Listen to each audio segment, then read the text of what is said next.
Добар ден, почитувани. Дамоклов меч виси над глобалната економија и снабдувањето со храна, особено во светот во развој.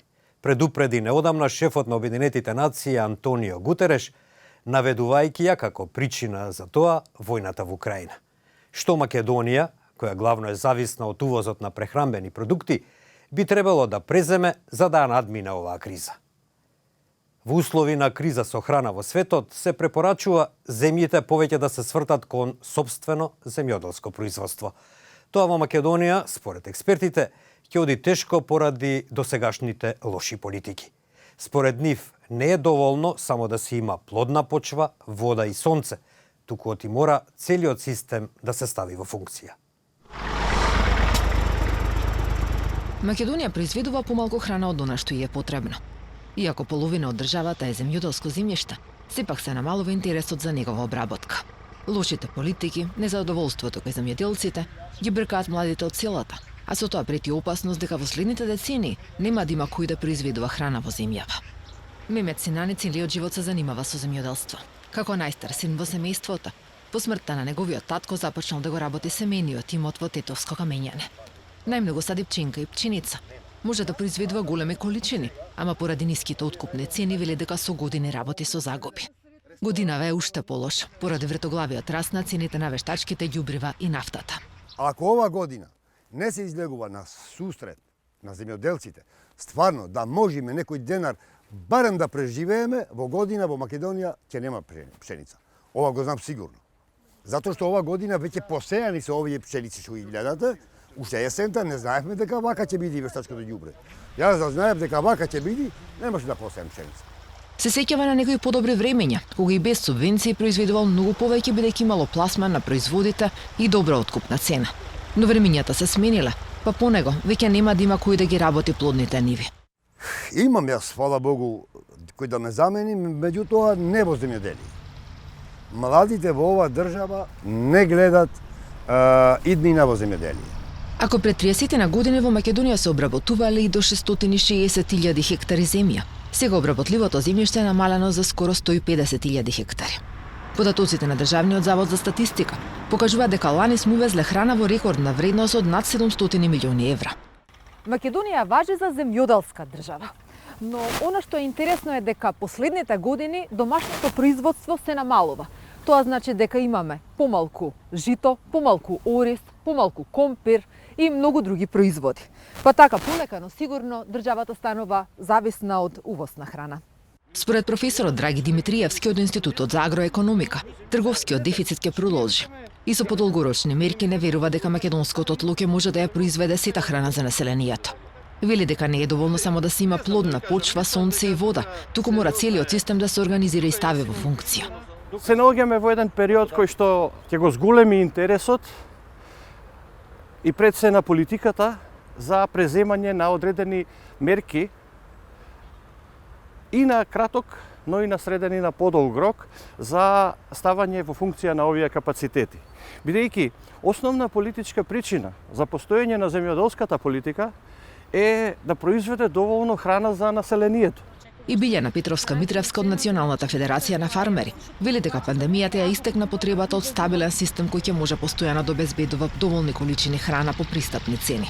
Ако продолжи кризата и ако ние не почнеме да се менуваме пред се како држава, не ги менуваме политиките, не ги менуваме субвенциите и не ја насочиме поддршката кон земјоделците, може само да очекуваме намалување на земјоделското производство, а со тоа значи дека ќе стануваме уште повеќе увозно зависни и тоа значи дека ќе имаме поскапа храна.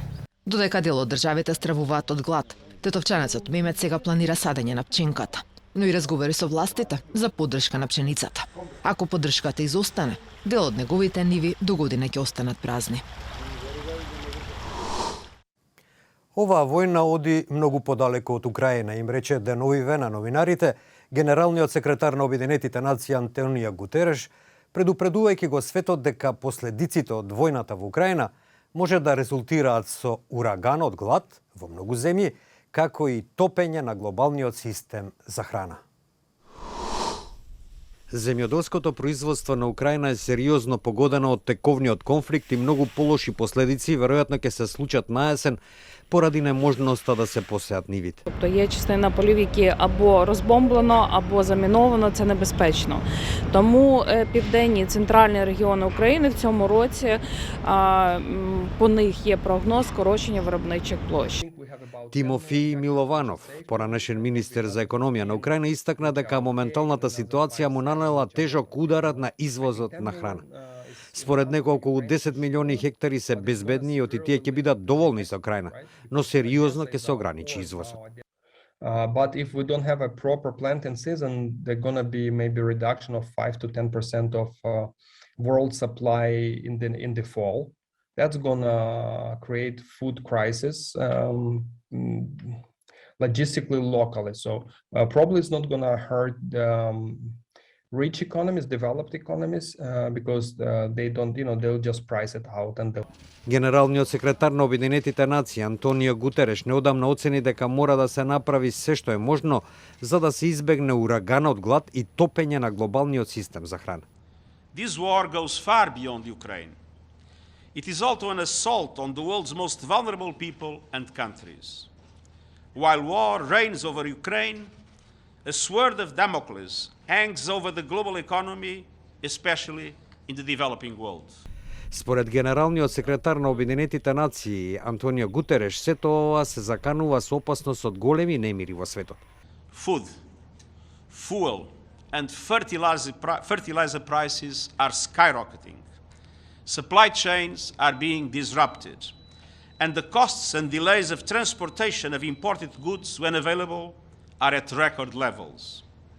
And all of this is hitting the poorest, the hardest, and planting the seeds for political instability and unrest around the globe. Од почетокот на конфликтот цените на енергијата и земјоделството се зголемија, а фондот предупреди дека тие би можеле да се влошат, потикнувајќи ја зголемена инфлација. Украина и Русија, кои се сметаат за кошница за леп на Европа, се меѓу најголемите извозници на пченица во светот. Најголем дел од украинската пченица се извезува во лето и на есен. Светската програма за храна на Обединетите нации предупреди дека прекинувањата на извозот преку Црно море имаат непосредни импликации за земјите, како Египет, кои во голема мера се подпираат врз увозот на жито од Русија и Украина, како и за жариштата на гладот како Авганистан, Етиопија, Сирија и Јемен. Толку во ова издание на темата на неделата. Вашите мислења и коментари можете да ги испраќате на Facebook, Twitter и YouTube на македонската редакција на Радио Слободна Европа. Довидување, почитувани.